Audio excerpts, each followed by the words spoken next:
permitted development, really great way of developing if you want to get into that, is 100% guaranteed development. There is still a development process, it is still planning, however, it is 100% guaranteed. So what that means is you can just do it. You don't have to ask for it, it's a given, it's done. So great, so if you're looking to start out, it's a wonderful way to actually get started. So permitted development, great thing because it's an easy in, it's less money spent, it's a great way for you to cut your teeth in development, and also it's a great way for you to create a track record. Because if you think about it, if you want to go into a full-scale, larger development, and you're going to financing, they're going to ask you, what is your track record? A couple of things they'll ask you. Either they'll ask you for a track record, or they'll ask you, who are you working with? When it comes to the planning, strictly speaking, small applications take 2 months, big applications take 3 months. That's just the way it is, okay? And that's what they're supposed to hit. Councils don't always hit that, but they're supposed to. When they don't hit it, you're allowed to go to appeal if you want to for non-determination. That's to force, well, to stop councils from sitting on things. That's not an option open to them. Okay? So basically, they're saying 2 months, small ones, that's below 10 units, and 10 units and above is 3 months. And that's to give them enough time to consult with the people that they need to consult with. What they do, they'll write, not just the neighbours, it's not just the neighbours and people living in that borough, they'll have to write to people like the Highways Authority and to the utilities, to people like the Environment Agency, people like that. And if it's referable, we'd write to London, to Sally Khan, to get London plan view. So there's enough tolerance in there for them to write to those people and hear back from those people to help inform their decision. When you've got a pre-app, I call it, on the phone there as a chief planner when you first give them a call, just to sound out if they're against it or if they're for it. That's before it even costs you any money. And that can be something very useful because at the end of the day, so long as especially if you can point out that there have been other developments and similar kind of conversions in that road even, it makes their job easier because at the end of the day, they don't want to say no to everything, but they want to appear to be on side with the local scheme. Local planning schemes for the local development areas. Do your own work on that before you start, because before you even pick up the phone or even get in contact with a planning consultant or an architect, you want to do your homework and see if it's actually viable before you buy the property there, because that could cost you a lot of time and trouble as well. But now they want to go up, they want to go out, they want to develop, they want to provide homes. So if you can do it, you can make a profit and you can do it quickly and you can employ the right people, why not? But the experience of actually doing your homework and looking at the local plans and even looking at previous planning applications, because as a builder, a client could come to me and say, we want to do a loft conversions, we want to do an extension on there. And at the end of the day, if there've been lots of loft conversions and it's under permitted development, all well and good. But if they've got the only property and they want to go back 6 metres on the extension and nobody else has done it, then you're not going to get much chance of it. So you do your homework just on the local planning board to see if there's been anything of a similar development in the past there. It's just to make life easier, make the planning's life easier at the end of the day. Yeah. If the precedent's been set, they're all for it. If not, then they've got to explain their case. They can bring in things which do make things stricter than they were in the past. I mean, basically planning is based on precedent, like you were saying, and that's obviously in the interest of fairness. If somebody else do something, they ought to let you do it, if everything's like for like. But they do often bring in things like SPDs, and that does narrow down what you can do. Things like extensions, for example. They might be, this is not for PD, it's when you do actually need planning, but they can make it more strict than it was in the past. So say something happened, since the planning came in, say something happened 6 weeks ago, your neighbour did something, you can do it. Okay? If something happened, say in 1995, it's not taken as guaranteed that you can do the same thing now. The planners may well be stricter than they used to be.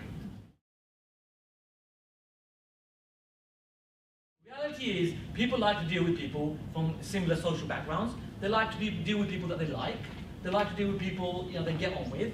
So if you are dealing with planners and you haven't got that planning background, how about what we do is we put in the person in place who has that background.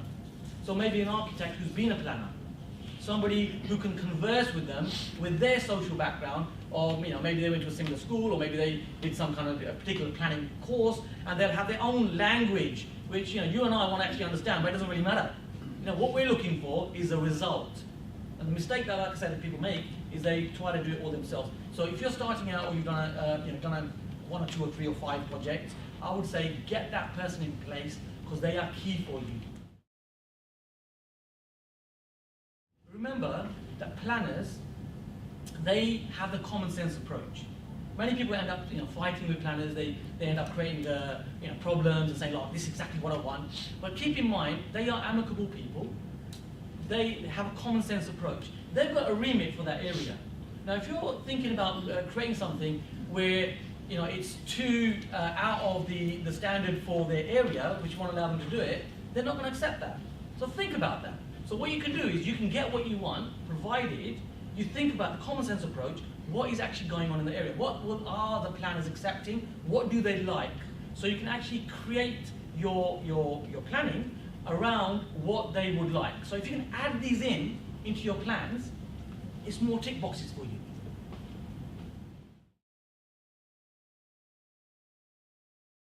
Make the planner's job exciting.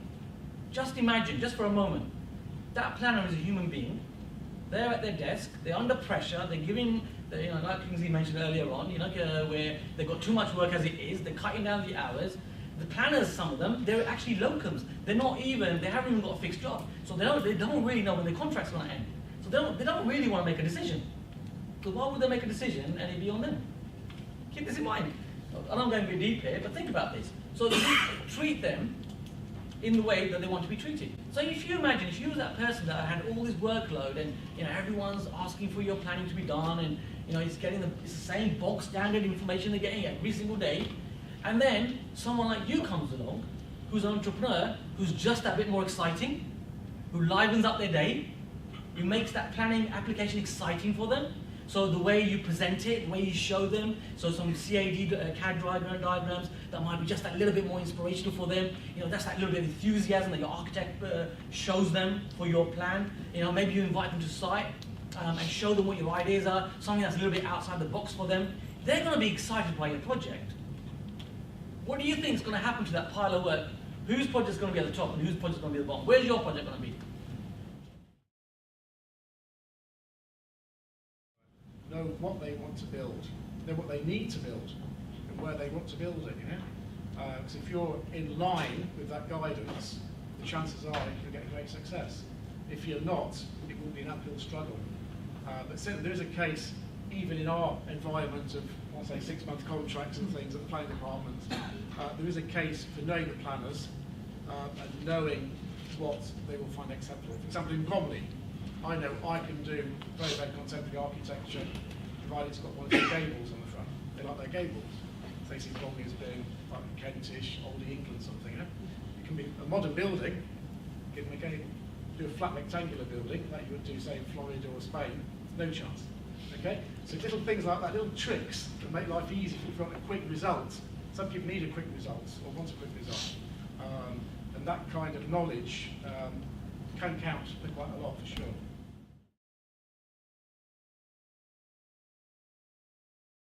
It's important to also clarify the word development, because unless you just own a flat, or say half a dozen flats in purpose-built apartment blocks, I can promise you can probably add value to all of your portfolios.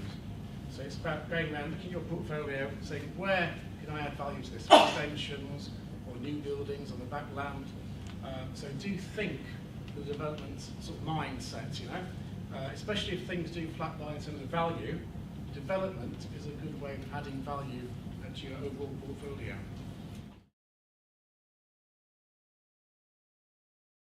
There's going to be a CIL.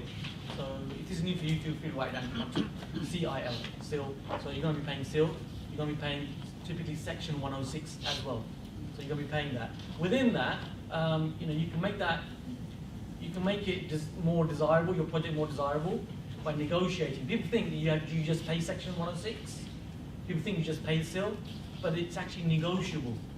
You can actually negotiate it. And it comes back to the point I made earlier. You're dealing with planners who have the common sense approach of working in the area on what they want you to achieve for them.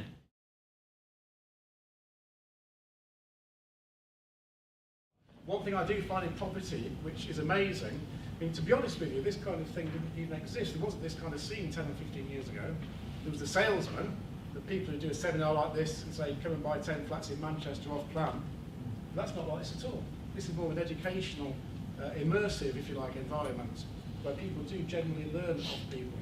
And it still surprises me just how giving people are, you know?